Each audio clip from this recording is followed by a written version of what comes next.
Usanira, no wakume kwami, no wakume kwami. Amanekira, amase no saune, amayubo no sagero. Exam no gbe, result agala jane. Exam ni gbe, the exam no ready hin. E want me say period ore. Abi owo Period, imagine o. Omo ga me say period ore. E gbole we pe ko we pe ran na. No gbole. Ini ni dey tama we. Wo. Onu bi ata. Ìyàwó àwẹ̀ mẹ́ta ẹ̀. Ẹ lọ́dẹ, ẹni náà bá lè ṣe ẹ́ ìgbà gbẹ́lẹ̀ sẹ́yìn ìyá rẹ̀ ọmọ dán wà kí ọmọ dán. Ó wẹ́ dọ́dọ́ mímẹ́ kìnnà kan náà. Tún lọ rẹ.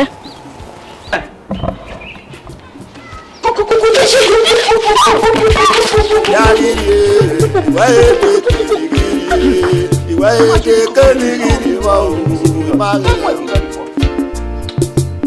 Usanira ve, wapani nyatuke, wapani nyasotie o.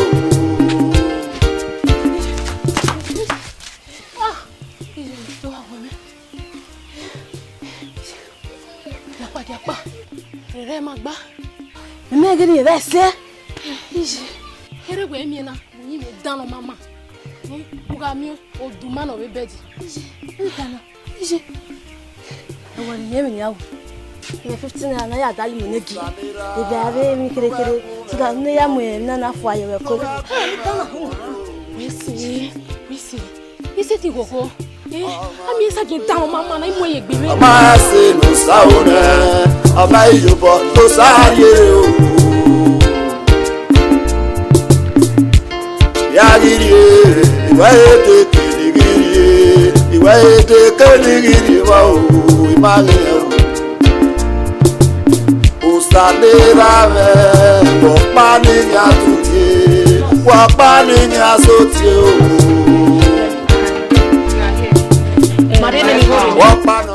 Oh, sorry. She couldn't make it. Where? We lost her. My mother! Okay. Sorry.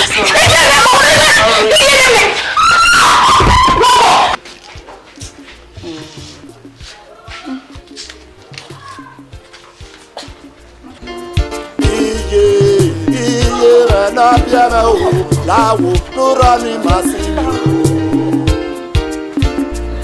iwe ete kenigiri wa o ete kenigiri o amolo no meji amolo no era amawe me no te fi akọ iwe Amanafanoko.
Ariye kino na mi o. Ariye te iwe no ya fi o.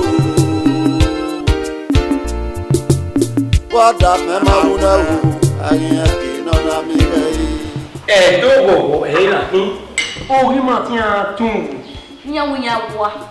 Lode wa no na ni. Nwa le prophet si o ta se very oni. Owo wa mama no ya degu mama gbe ma. Owo to ofun awuyi ma o. Iya wunya wa. Eri o wa no na ni. O ku program yi. Ona igba wa ma. Awa kakabo wa po me. Enje meke. Enje rafe. Kere John the Baptist. Ruda yoko ni ara aje gbe ma le here. John the Baptist ya gbe. Oh ya.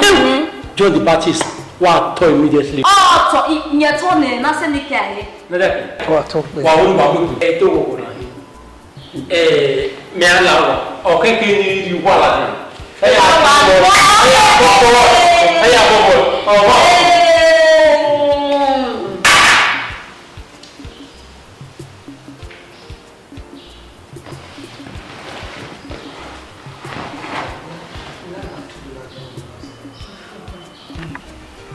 àwọn. Eri ni mi ni le gbe a. Si gbe. Mama, oh, to why I think those same way not this time. Oh, you know, every now I know where I never him bomb my city. Oh, no. If over, it make way over. Almost half O la re no dake. Ubi atulo la jamu na. Ime mana tamu wegu we me aman. O keke no wegu we onya mo ni me mu we ko na. Sikoto. Bewe awana. Le te dan le buwe. Iye yo wori en na be sule lo moju o me. We amani me.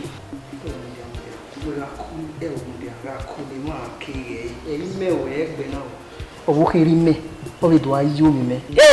Ose. Ikatama wenu we ga te mo wo hinra. Iyo wo hinra. Owo kun we e mehu. Adana me ime na me bie nu we. Era ma do ga era na ito moje. E mi not tell worry na. La oni se. E mata we kana o. Cosa kovi me la ge na ne. Mata we vita. Do ni ne. Awe mama ni me we nu we ne. O we gbe increase. Eri ono. Iwe to wa gbe increase. O wa increase. Iwe to.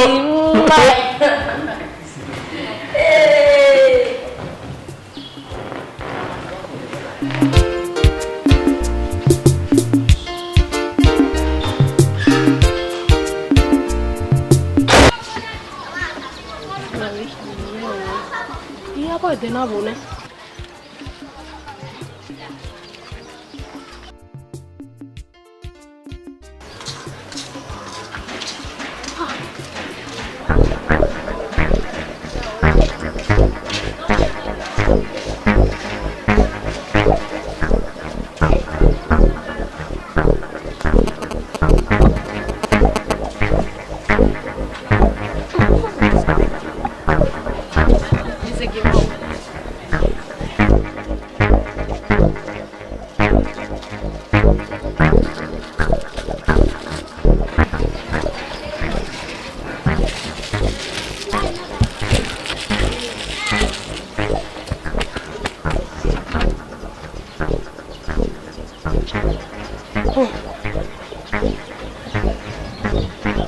Là du coup na wina baba la gogo ha c'était do moi ça qui est dans mais beni moi yan et moi on est do bioji ah gogo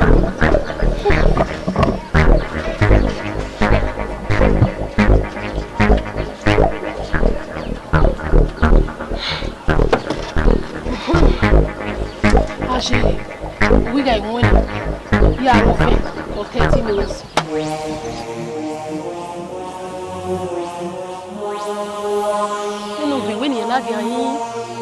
On m'a essayé.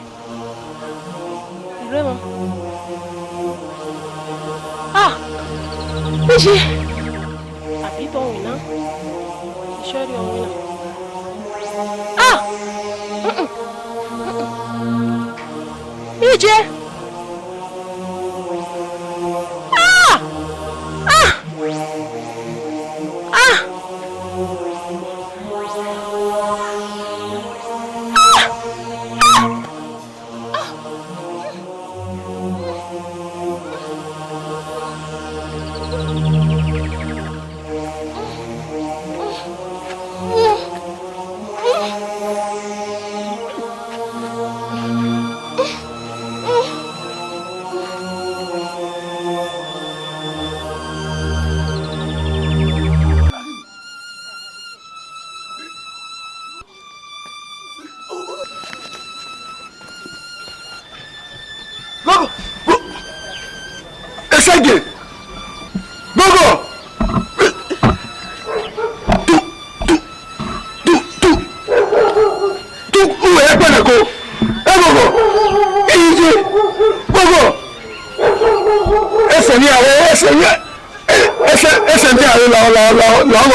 Where?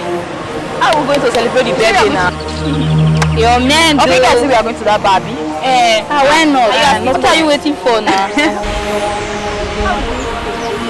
Forget about exam, forget about exam. This was let's go there. Let's see, I'm famished from. What is that? What is this like? Hey! What's the point, champagne? Give me. But if I call Ija, give me first. You better give me. Is it not on the knock? Wait. With onion bring it to me. With onion is it not wait, another coke here. Under a coke. I just tired. This is girl. I'm coming, let me do one. Alright.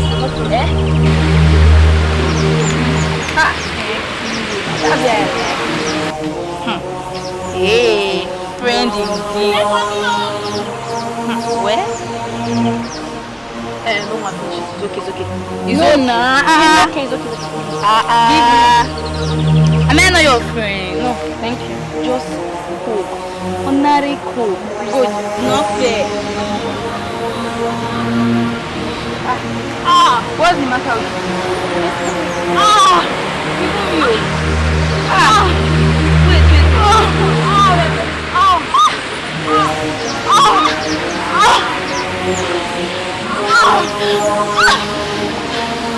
Mommy.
Police or give you a woman. Police or call me, police or call.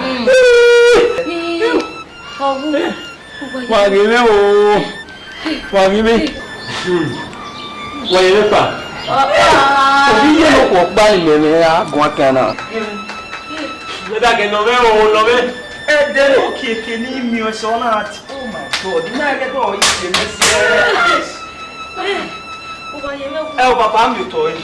Ah, mi to yi. Wa mi to yi na fi am mi to. Am mi to yi. Na ti ake. Ah, wa mi te no bu. Am mi to. Ọ̀nà àkọ́kọ́ kẹta o.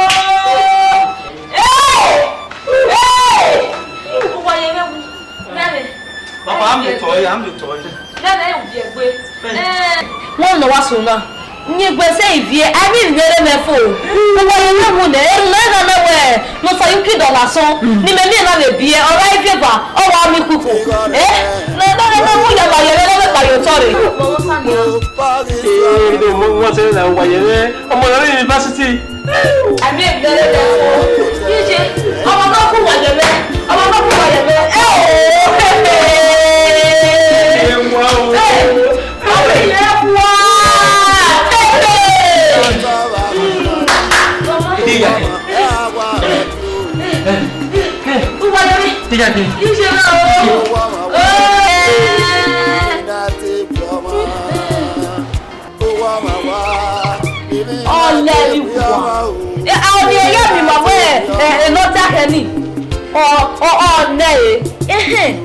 Ẹni náà ti ní ẹnu yàtọ̀ ọwọ́ àbùsẹ̀ wúlú pọ̀rọ̀ rí àbọ̀sẹ̀ ilé ẹ̀dẹ̀ ìgbórí àgbọ̀.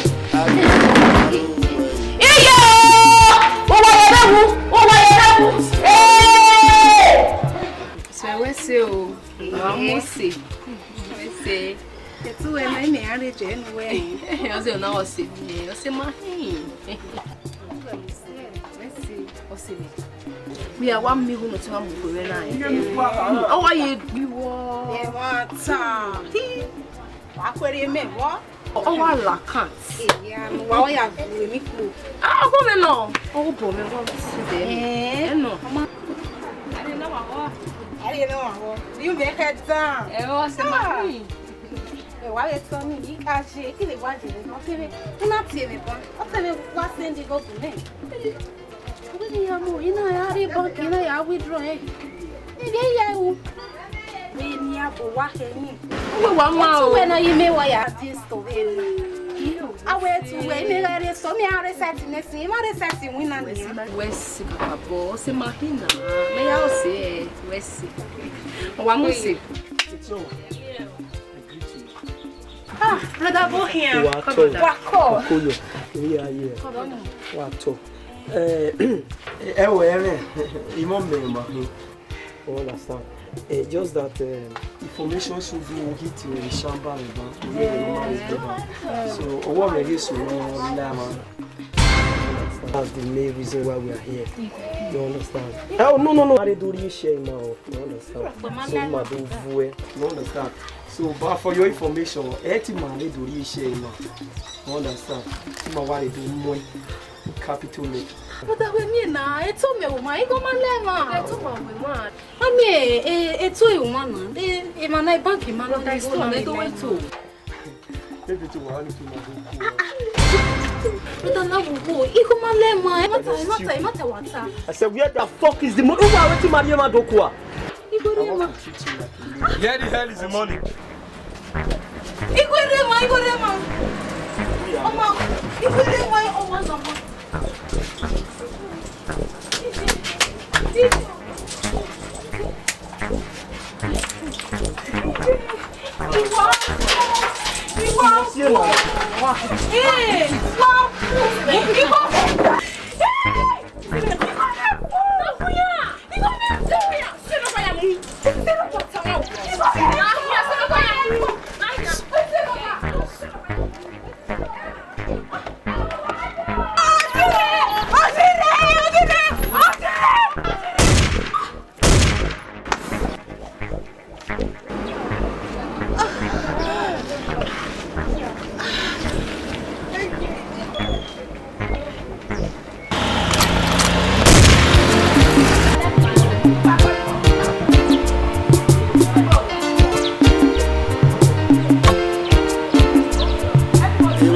Amanafanoko, Amanafanoko, Amanafanoko, Ayami Maruwe.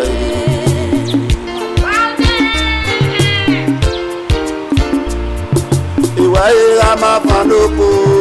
Iwaye Amanafanoko. Iwaye Amanafanoko. Ayami Maruwe.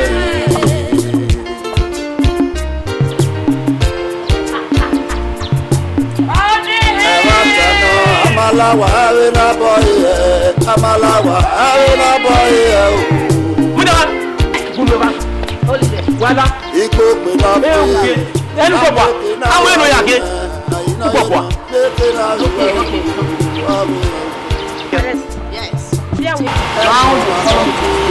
Station. One show me the woman who is involved in child trafficking. Go by. Oh yeah. Go all of go back. Let's move. Come on. Papa. Yake again. All you going again. You na be chop. Italia motel. Oh, Chief Odogbo, Igor of the universe.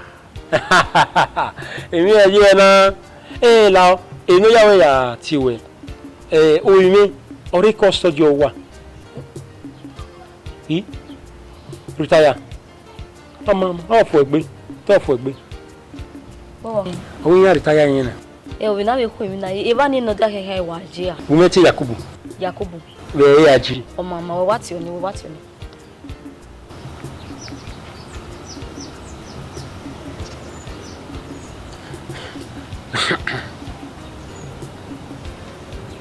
Nyare de muko. Yeah, you. Hello. My fear. Chief of the boy of the universe. I don't know. My picking day for una custody. I want me to release him for me. I will give you money enough money there. Abuja. We go fit Joanna. I mean, no Jawa. Mama. What working na? When we are Abuja wedding you. One get prophetess tell say no we yan set you na yo. Me na we na wa mo adiowa. Wa be won here. E mota no. We bo ya hu. Wa fo wa. Ogoje. No what the prophetess na. No wa adiowa. Ati wa. La kwa mo adiowa. O ma be na. La ge ati.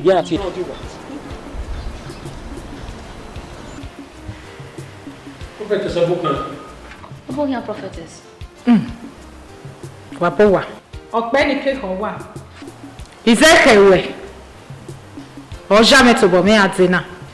Ruta Ehimwenma game won ki wa. Ehimwenma to bo le. Ono na Ehimwenma na wa gi won ade na. Le ne mi wa gbegbe la ta madam.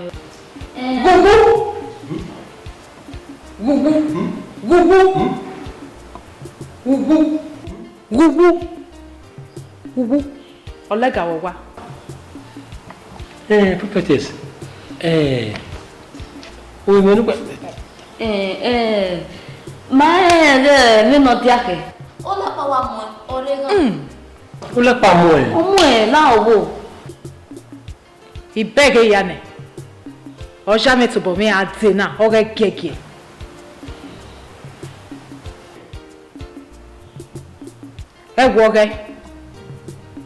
It was okay. Rose powder. If yeto. Iyo ke ba weto. Wa ya fiori egege. Na ya sun eru bi mi na sun awin na ne. O ma me nuta. So mo pa no. Ari mi ya fe nu wa you no kan na. Ini wo na sa ya we na. Ni bu no. Jehovah. Why can't Jehovah? Awa. O sabe pa na we yare kege.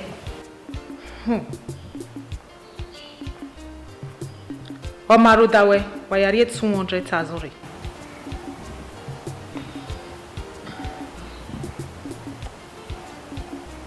$200,000.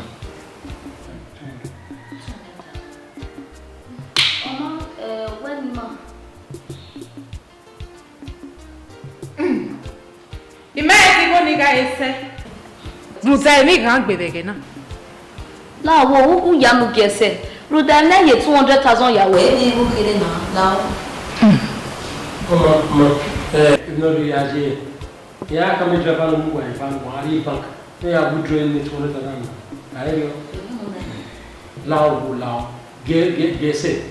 Gemuna.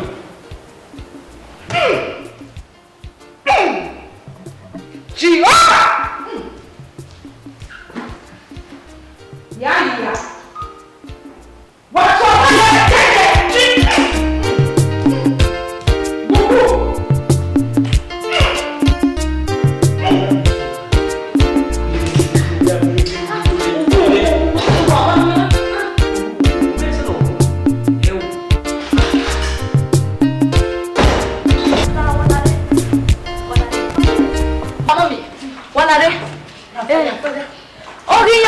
Wana ini aje to kele lona na wo prophetess ekene su riri aje wo wana o yoko wana o ibe na o ezeke na o akele ke tuwa ye na o wu ko ni mana le le anu iyo nu wa wa gbere ya mi wa pele ya lo ni ya ro pa ke ati ai o ya ma le gbe o nu go be me ko ko yes baba amena Israel eke ya mo inya wa mu ne inya mu ne to ko no ke Oli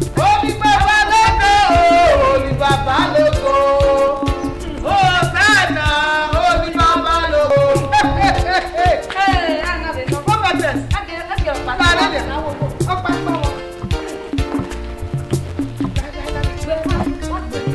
Yes, do leba. Vai do leba. O wo le mo. No, leba di pa. O mo dai. O le mi wa. Hey, o ye wa.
Koyo.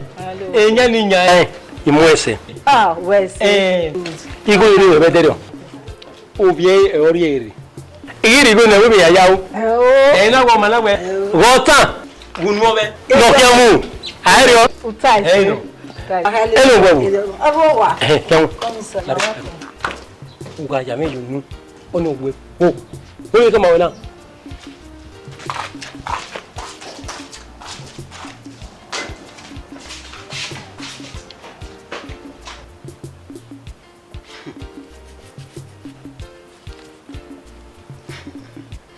Cinderella, me one man.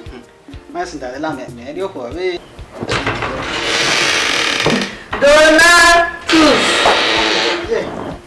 Oh, yes, you just say the Lina name. Yes, yeah, already. Yeah, tell her now. Okay, tell her. All right. I didn't say it. It's not what I want. Maybe say me na mo say. Take no me me mo say. Na la de. Iye le. Ni ba mo pe. Maybe say. La.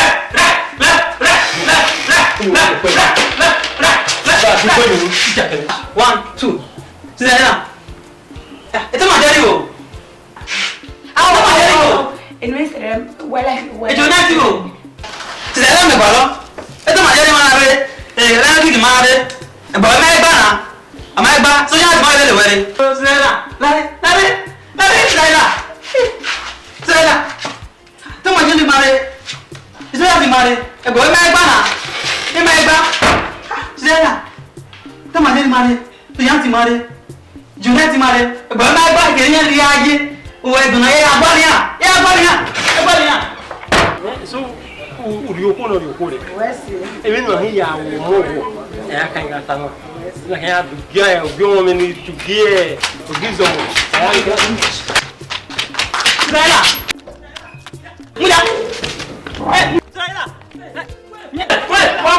What do you why do you like you? Oh, I get it. One more.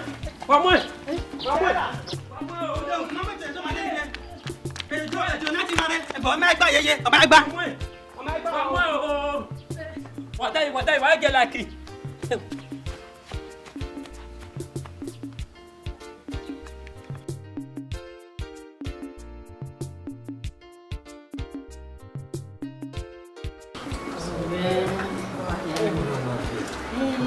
Corona no ime, ya kane ba we are na. O me ko mi me wala. Boku yan ki ati pe kere o. So ko emi ya ni wonu fi ore ogba. O me gi no, o tun yi no. O be ni ya mi o ya te ya ma we. So ko mi ro wa re na. O mesi ọmọ iwa yo bo mi wa pe hun. Bi nu we ni mi eri yi ba we. Okay. Go me. All right. Yeah, you ya dog gba mu ye bai de. Okay, you come away na here way. What is your name? What is your name? Oh, we see we. Okay, Wella. Okay, Wella. All right. Okay. Come here.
see a very hard-working girl. I noticed you'll be keeping this whole place so clean. That's good. Tota.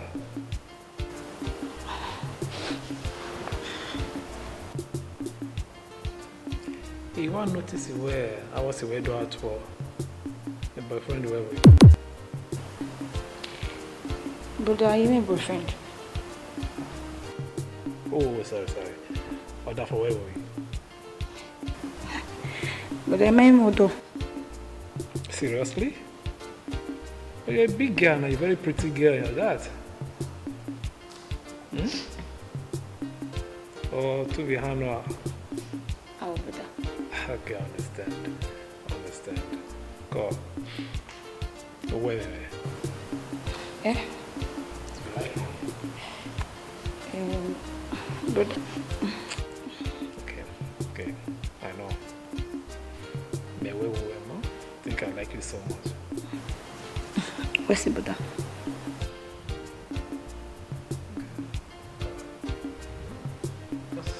Finish what you're doing, okay?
Here, my weary.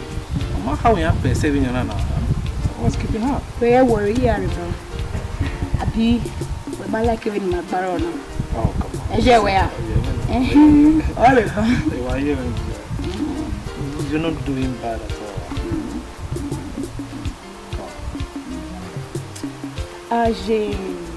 Yeah.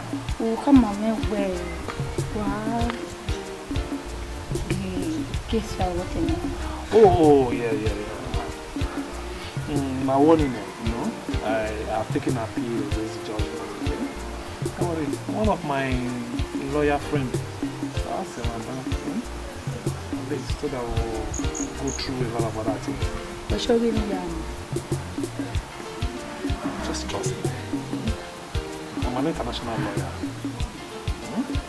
And I have a lot of connection here too. Ehimwenmaofficial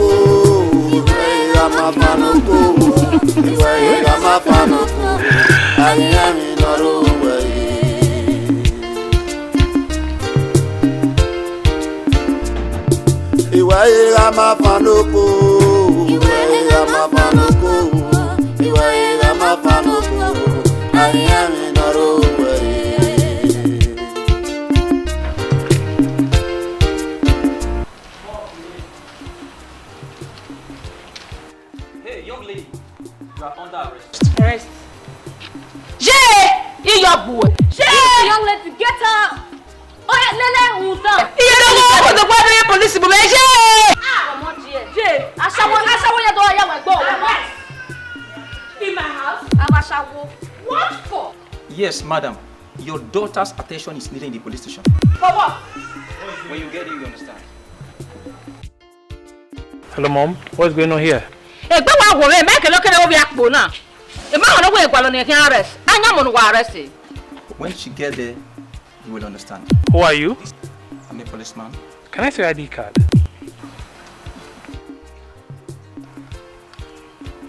Okay. What division are you from? From the state command. Enough of those questions. Again, no what arrest this useless girl. For that reason, this useless girl is under arrest. Who is this girl? What are you talking about? Mom, what's going on? Mrs. Otogbo Igorere, a graduate with honors of Okanoma Manor, she is under arrest. No. Hey, madam, please. Can you move it? Move it. Can I see your warrant of arrest, please? Please, sir, be very careful with any word you say now because it will be used against you in the court of law. Madam, please move it. Can you move it? Can I see your warrant of arrest?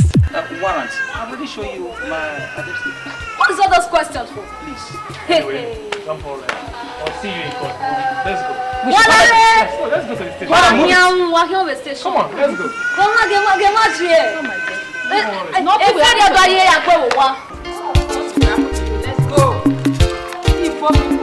Enemy of Putin.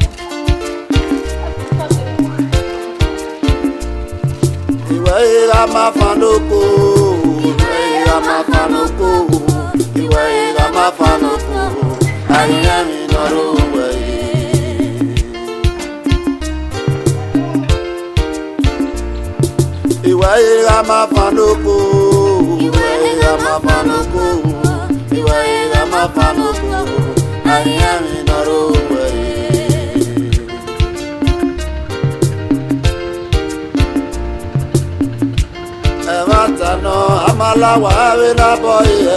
Amalawa avena boy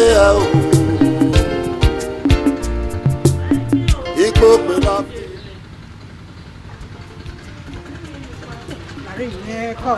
Go.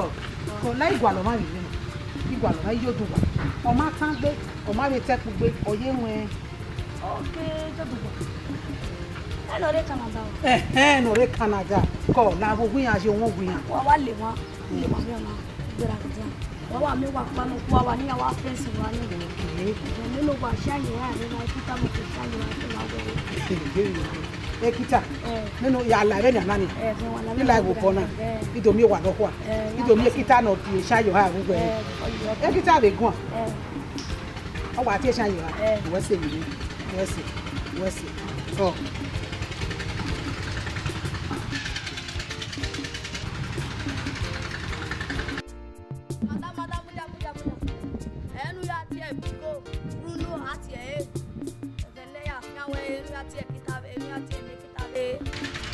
Where's it? God, where's it?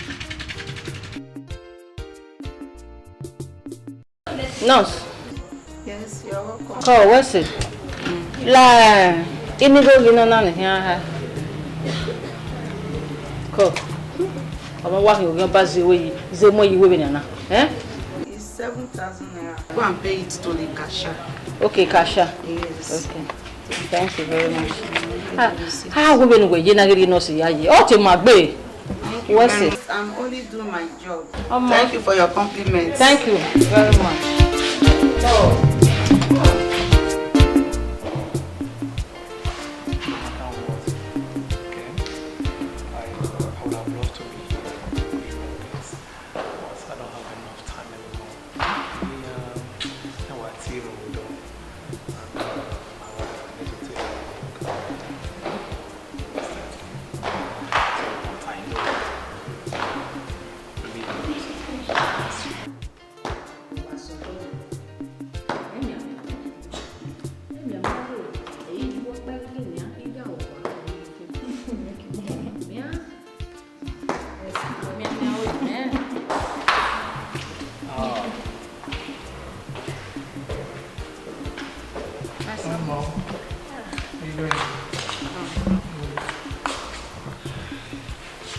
And honey, how have you been? I'm good. Hello, ma'am. You're welcome, ma'am. Yeah, that's the lawyer I was telling you about. The senior advocate of Nigeria. Yeah, that's my mommy. Well done, madam. Well done, madam. And this is my wife. You've met her, right? Yes. Pretty woman you have there. Yeah. No. Yeah. You can hand over the case, you know. So I know what she can do, okay? So she's going to communicate with you, and whatever happens, you guys will put me across, okay? Yeah. Where my Canada, maybe Z, maybe handle now. Canada now, you know that. Yendoma. Call madam. Call madam. Call. Call madam. Call. No problem. Where go me guanesi? Where we have woman in with my learned colleagues, senior advocate of Nigeria, no do they buy me. Man win a case in her.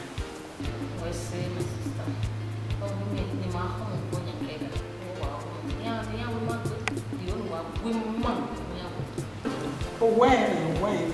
Yeah. So, when we have a team, and with all those other learned colleagues I'm adding to myself, we'll do great things for you. That's good. I know. My son. So I'm more relaxed living now, okay? Yes, can live without having fear. Sweetheart, can I get us some wine, okay? Okay. Do you have the wine?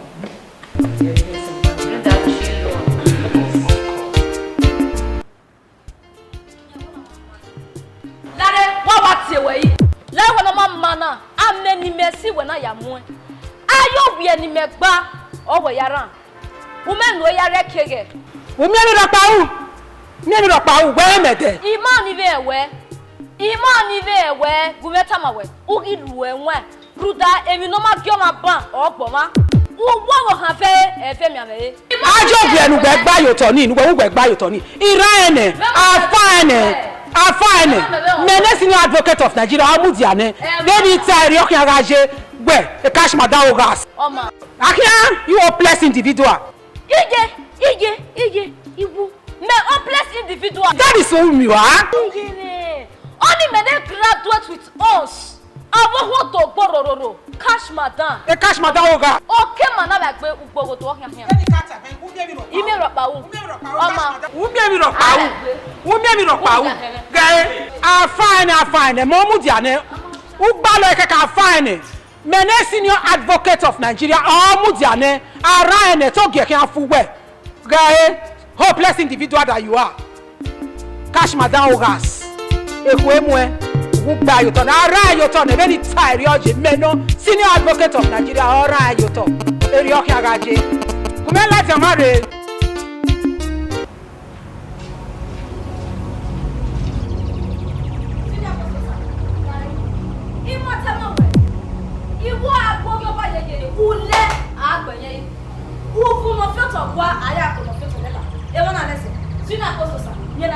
Hello, madam. Koyo. Me wa mo na buade. Wewo. Wow. Me dalenge. Walking. Dalenge. Many father of all nation. Nation no ni ko. Ago si pada be yi. Na be no kwese na nation father of all nation. Yi. Why you go? Ale wada, no go happen no kwese na pese kre. Etu we ba na. Oni me. Eri e mo tuwa. Eri o waje. After me na we ro bi na ti na dere o we no so na. Ya ba ti with eri. What ti o le ko lo. Eri kwese. Yo ye no ka pese kre ayi. Etu we ba na. O me ro pa ku ke an. Me no ki wu. Me no ki wu. Aka oga. Me no ki wu. Wa mi ewu. Owo kan me no ya ka ye ke ku ki wu. Abawo a. Oni we. Na ke yen be so ni. Ya ti with you. Wa mi ewu. Correct. Well. Eto meu.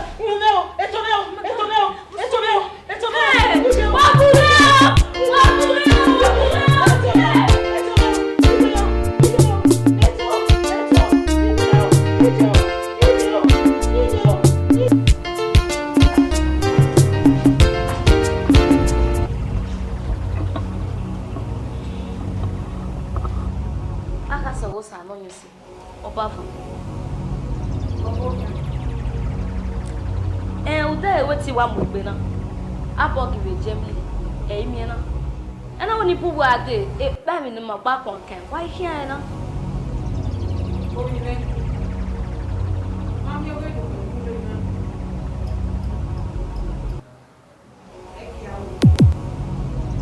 Ruza.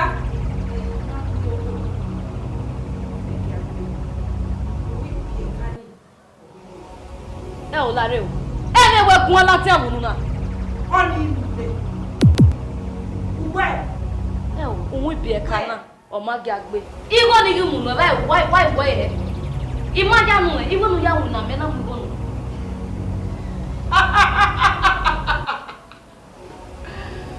Oboka. We me gi ko ga la wo sa lo kwa ni. Agiri e wele. Iwo ga la karo sani e ga de be. Iga tamo we era se ori gbe he. Ya tamo ukime ore ya ni. Iwo ni wa de la de.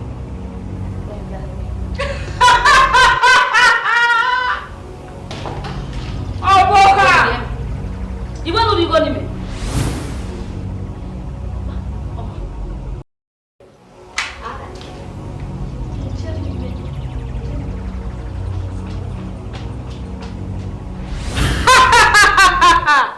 Et j'ennemie. Pourquoi tu plein de nid? Pourquoi?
what you are. You go not wow.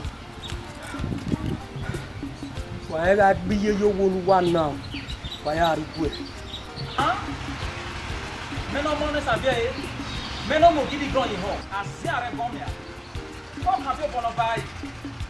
Who put down away? Who do a halia? You're gonna jump up in there.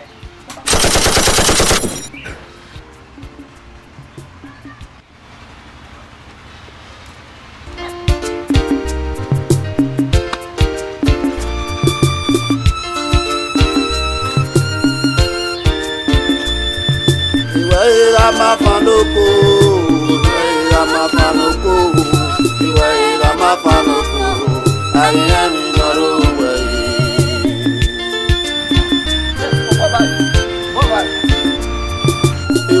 Amanafanoko, Amanafanoko. Hello? Hello, Peter. Where am I? Now. Vini wagu wegwana wagu me puke flat when on the above gemly lao there is fire on the mountain when you wegwana lao wo by weekend you only wale gemly na fia my yemigo ya said the 1 million pounds in your account lao wo oma I love you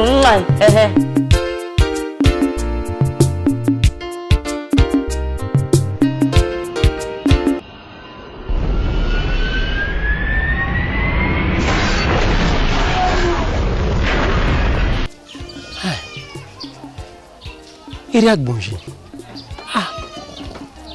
Ọmọ yìí na wa mo wa kin. Me na ke ni mo wa. Wọ́n no ka me. Negi me. Ewo. Mitanewo. Mitanewo. Owi me. Amo ehu. Ya mo ye kotu. Ama e pan ni re. O ya mo wa kin. Mo na mo wa kin. Ikete fo agbon. Yi? Agbon me ye na. Agbon gije. Meri ni a.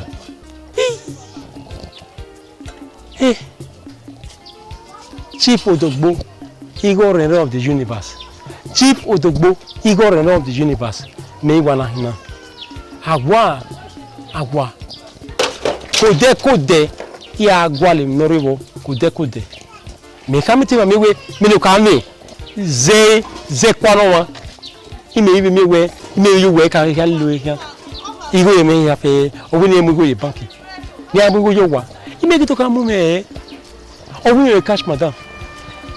Igi me. Mi ahuna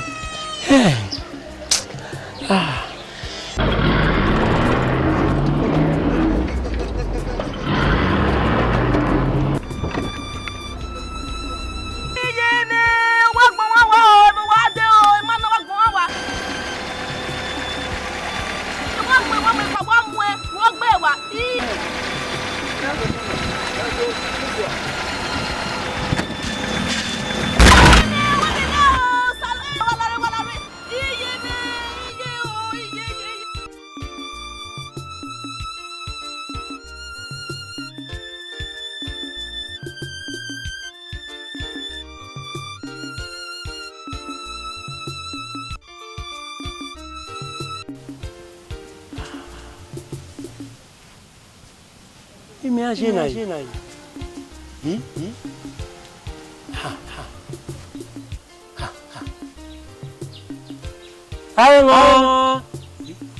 Aremo. Imagina. Potele o. Jayiwa. Odogbo. Yime. Ero weja. Wa.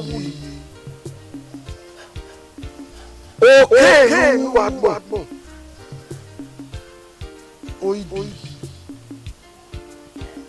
Den wu ye were gbe díẹ̀. Ade yin kini ma ṣe. Emi meje. Odogbo. Odogbo temo. Ìsànú never gbon. Ó mú ìgbìnú aya àwọn yìí. Ìsànsán.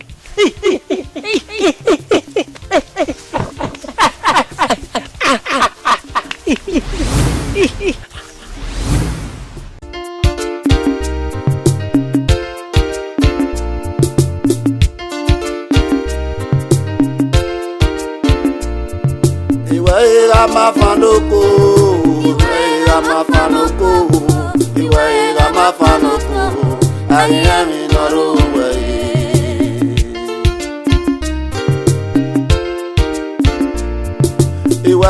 Amanafanoko, Amanafanoko, Amanafanoko, Ehimwenma.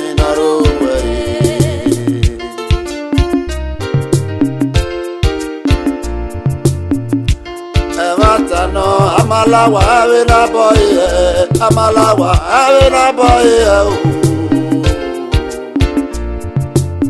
Equal with our fee, no stop making our woman. Now you know you're not making our well.